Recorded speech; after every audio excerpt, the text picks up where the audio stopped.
This video will deal with Ansoff's matrix. This is to deal with strategic positioning.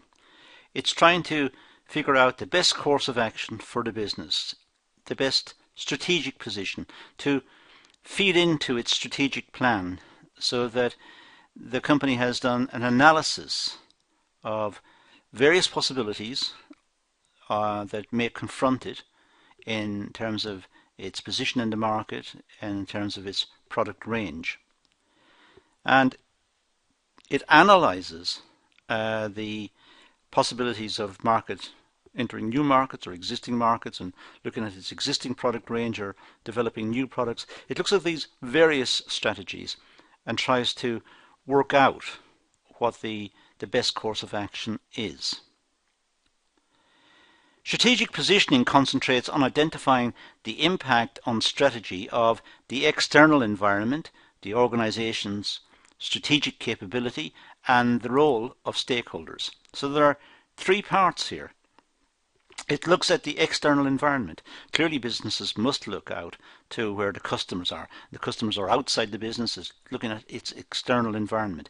It's looking also at all of the issues in the external environment. Government policy, changes in legislation, taxation, health and safety regulations. It's looking at all of the issues in the external environment. But it's also looking to what the customers want, because the customers are in a sense outside of the organization. The customer requirements is what the business does. It meets customers' requirements. If it doesn't, if it's producing products that doesn't meet the customer requirements, it won't be in business for very long. It looks at the organization's strategic capability. It's pointless planning if the organization doesn't have the capability of delivering on the plans. It must have the resources. It must have the financial resources, the physical resources, and the human resources necessary to deliver what it plans. So it looks at the strategic capability. And it also looks at the role of stakeholders, because in determining its strategic position, stakeholders range from workers, customers, shareholders, managers, suppliers. It runs right across all of the people who are affected by the business. And it's important to work out any changes to its strategy, the impact of those changes will have on its stakeholders. And if the impacts are adverse, then what policies or what can it do to ameliorate the negative impact of any changes in strategy, ameliorated in the context of the stakeholder experience. The main elements considered in strategic positioning. Well, what are the organization's future prospects? It's important to work that out. It's important to understand the organization's future prospects. It's important to have some reference to the future, because that's where the business is going. It needs to have a direction. If it doesn't have a direction, it's aimless. It's out of control. It must be aiming at something. Now, many organizations, particularly small organizations, are in a sense proverbially firefighting. They are dealing with the here and now. They're dealing with issues right now because they're under pressure. They need to meet the orders that are in at the moment. They need to satisfy the customers. They need to get the products out the door. They're in a rush, and they don't have the time for strategic planning. So there's no surprise to learn that those organizations, generally speaking, do not grow. It's important that the management finds some time for strategic thinking where the organization is and how it's going to develop and what's necessary to help it develop and grow into a future organization that's in line with the requirements of all the stakeholders, but in particular the management. So how can the organization be positioned in the future? Where will it be positioned? What sort of market will it operate in? What sort of products will it make? And I've already suggested what sort of products will it make and what sort of markets will it operate in. And those are the basic components of the Ansoff Matrix, which we'll come back to very shortly. It's also important to know the present position of the organization, not just from a financial perspective, not just from looking at the accounts, the present position. The accounts are certainly very important, but not just looking at that, looking at the attitude of the workers and the management, the skills, the competencies, the core competencies of the business, looking at issues that could be tapped, perhaps, to enable it to get a better position in the future. In other words, to strategically plan by looking at its resources widely defined. How can opportunities be obtained and threats diminished? Well, it may be the case that it can do a SWOT analysis on itself. A SWOT analysis is strengths, weaknesses, opportunities and threats. So look at its own strengths. Look at it what it can do. What can it do better than everyone else? What are its capabilities? What can it do in terms of its present configuration of resources and manpower and capital and layout and so on? What can it do? Look at its weaknesses. What can't it do? Which part of the organization is not working well? Which part of the organization is a headache? Which one is that needs constant care and attention? Look at the opportunities that are in the market. Try to determine what opportunities are there, and look at the threats. Look at what could go wrong if they went into a certain line of production or diversified in some way. If they entered a new market or developed a new product, what could go wrong? Perhaps the competitors could develop strategies to counter theirs. Or perhaps the information on which they worked was not entirely reliable. But nonetheless, work out a SWOT analysis maybe, and at least it's something to work on. And be cautious of what it's saying, but at the same time, it's something to consider. And then look at how these factors can be put into practice. Not just theorize, not just have a fantasy world in which the business will grow into the future, but look at the resources required and look at the opportunities and the threats and so on. Look at the SWOT analysis, and then how can the policies be implemented? It's one thing to have a strategic plan. It's one thing to have a strategic plan. It's another thing to implement it. The plan could be to grow by X% over the next 5 years and expand the business to 10 times its present size. But if the resources are not there, if the capability is not there, if the management is not there, if it simply lacks in the vital ingredients, then the business can't expand. So in a sense, that strategic plan was aspirational. It was a dream. So the strategic plan should be tinged with reality. It should reflect the resources of the business and the likely future resources of the business. So can the plan be put into operation? How can they be put into practice? Now let's look at the Ansoff Matrix. Well, it was a tool developed by Igor Ansoff. The aim of the Ansoff Matrix is to help businesses develop their products and consider potential growth strategies. So it's looking at their products and looking at growth strategies. Now it looks at existing products versus new products. That's one decision, to continue with existing products or diversify and develop new products, or keep existing products and put some resources into having new products as well. Look at whether it should be in existing markets, should it put all its efforts, marketing efforts, into its existing markets where it has knowledge and expertise perhaps, or should it develop into new markets where there's perhaps more growth potential. So you can see immediately here from this little statement, number 3, that we're dealing here with 4 possibilities. We're dealing with existing products or new products, that's 2. And we have existing markets or new markets, that's 2. And 2 plus 2 is 4. So the Ansoff matrix consists of 4 combinations. And that's what we're going to look into. So the matrix itself looks like that. Along the horizontal on the top, the titles of the columns are existing products and new products. Well, there's the distinction.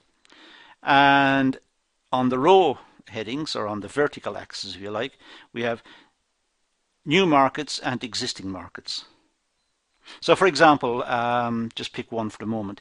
Let's say existing products and new markets. So let's say the business decides it's going to continue with its existing products, but it's going to try and launch these existing products into new markets. Now, that's called market development. So the strategy here would be market development. And we need to look at what's meant by market development, what are its implications, and so on. So for each of these 4 boxes, we need to do some work. And that's what is going to occupy us in the rest of this video. So let's start with market penetration. So we'll start with existing products and existing markets.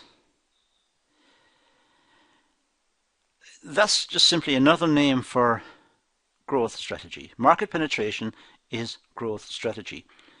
Focus on selling existing products in existing markets. Try for growth in the existing markets where the business has an expertise and it has an existing product. It knows the attributes of the product.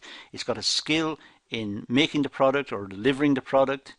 The product may have a good reputation. They may have identified customer needs in that market, and the product has been modified to ensure that it meets those needs.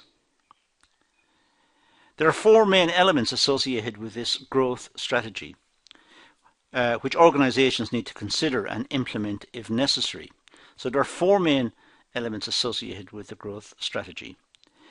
Maintain or increase the market share of existing products. Well, it has to at least maintain them. If it's a growth strategy, if the segments of the market are declining, it's not much of a growth strategy. So it must maintain at least. Ideally, the market share must increase for existing products. Dominant growth market. Well, dominant growth market means the company is trying to outwit its competitors, outcompete its competitors, make a product that precisely matches customer requirements, sell it at the right price. So it's dominating that particular market. It's growing fast because it's getting it right.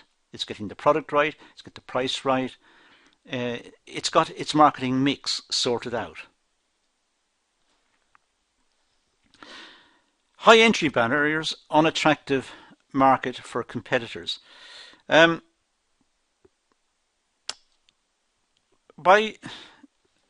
establishing high entry barriers, market entry barriers, the company is in effect blocking competition, which will enable it to dominate the market. Now, entry barriers in this case could be it lowers its price. It lowers its price to make it less attractive to potential entrants. So they won't come in because the price is too low and they're not going to make sufficient profits.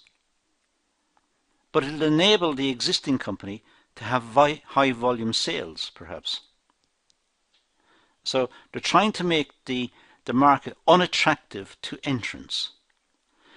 They may engage in considerable amounts of innovation of the product, which again deters entrants because the market is changing so rapidly, because the company is changing it. It's changing its products and having new launches of new versions of the product on regular occasions. Or it may even make its own competing products. It may have a successful product in the market and then it makes a new product which goes into competition with the first one. Now, it doesn't seem like a very logical thing to do, but it will stop competition. You see, if the company makes one product, and there's only one product in the market, let's say, and it's highly successful, then if a competitor comes in, the company's share of the market might fall to, let's be very simplistic, let's say it falls from 100%, which it had before, it was only the only one producer. Now, because there are two, let's say it falls to 50%, just for argument's sake. Well, it's dropped a lot. It's dropped from 100 down to 50 because now there are two producers. Now, the way to stop them from coming in is if the company makes its own competing product. It's the same company offering two products. Now, if an entrant comes in, the entrant will not expect, let's say, 50% of the market. They might expect 33% of the market. Because now there are three products in the market, two of which are owned by the same company. And this tactic has been used in detergents by Lever Brothers and Procter & Gamble and so on, and used very successfully. They make products which compete with their own products, but they're good ways of blocking entry into the market. Look at customer satisfaction. The growth strategy must be linked to customer satisfaction. The success of a growth strategy is really measured against the degree to which customer satisfaction is high. If customers like the product, they will buy it, there will be more sales, the company will grow. Now, market development. We've talked about the growth strategy, market penetration. Market development is where you have an existing product into new markets. This type of growth strategy aims at selling existing products into new markets. A business needs to consider the following: the geographic market. Where will this new market be? It might be in a different country. That could be very expensive to develop. There may be all sorts of issues, cultural issues, language, banking, finance, exchange rates, very complicated perhaps. Or it could be a different part of the existing country which hitherto has not been fully utilized, if you like, fully engaged. There might be parts of the country which don't have proper coverage with the product, and perhaps the company wants to redress that and tap into the markets in those areas. It depends critically, of course, not so much on the geographic size of the area, but in the number of customers and their disposable income. Look at the product dimension and packaging. It's going to enter into a new market. Well, what's the requirements for the product in the new market? The new market may not have the same requirements as the old market. The people in the new market may have different requirements in terms of design, functionality, its image. So look at the way the product is developed, the type of style of the product, its packaging. So look at these type of dimensions related to the product to see if the product can be, in a sense, customized for the new market. And look at the problem of distribution channels. Deciding to enter a new market is okay, but having the distribution channels within the new market could be an issue. The company will need to set up the distribution channels. How will it distribute the product? What agents will it use, or what brokers will it use, or what facilities, warehousing, or how will it distribute the product? And that all needs to be sorted. Whereas in existing markets, it's already been done. So the investment in doing all of these things needs to be taken into account, because the return on that investment is required. Look at the market segments and the pricing policies in new markets. A product could sell in, say, in Western countries for a price, but in developing countries at a totally different price, because the disposable income is less in the developing countries. It's the same product. Now, the company must be very clear about the size of the market, the spending power within the market, the segment of the market it's targeting, and the purchasing power of that segment. Now let's move to product development. This is a new product in existing markets. This is when a company develops a new product for the existing markets.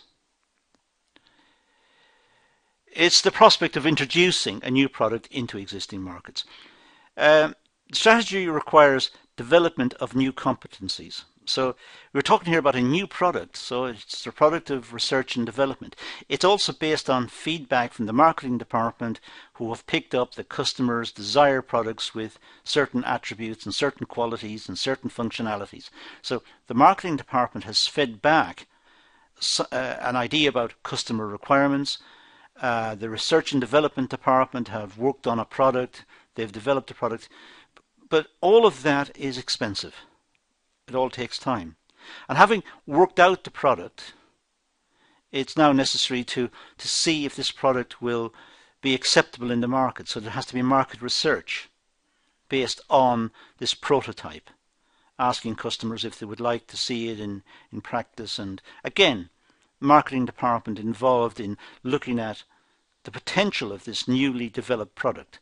And if it gets the go-ahead, if it's well received by customers or potential customers based on the marketing department's research, then perhaps new capital equipment will be required for production. New workers will be required. New management might be required. New training programs and new competencies. Different sets of raw materials and new suppliers. New stores facilities if it's a physical product. New distribution even, because it may not follow the same channels as the existing product, or it may do. The point is, it's starting off a completely new thread within the business. And it can be very expensive. So the potential market has to justify the risk involved in that expenditure. So the new products must appeal to the existing markets. The customers in the existing markets that the company are familiar with whom they're familiar, these people must be prepared to go with this new product. They must recognize the attributes of the product and recognize their needs and how this product will satisfy their needs. Next, diversification, new products and new markets. This is quite radical. This is the company developing a new product into a new market. This is the power of entrepreneurship.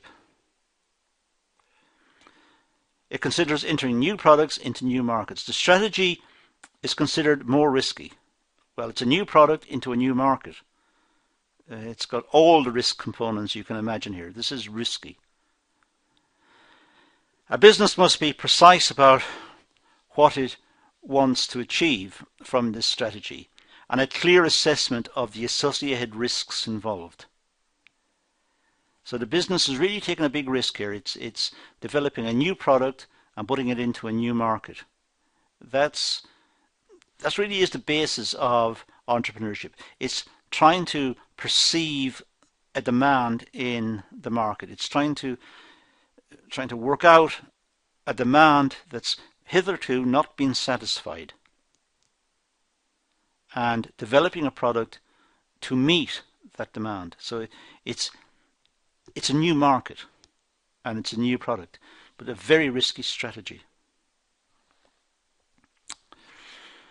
That's the Ansoff Matrix. That's what we've gone around. We've looked at the issues surrounding existing products, using existing products or new products, developing new products, looking at existing markets and looking at new markets, and looking at the different types of strategies and what they entail in using each configuration, using existing products with existing markets or with new markets and so on.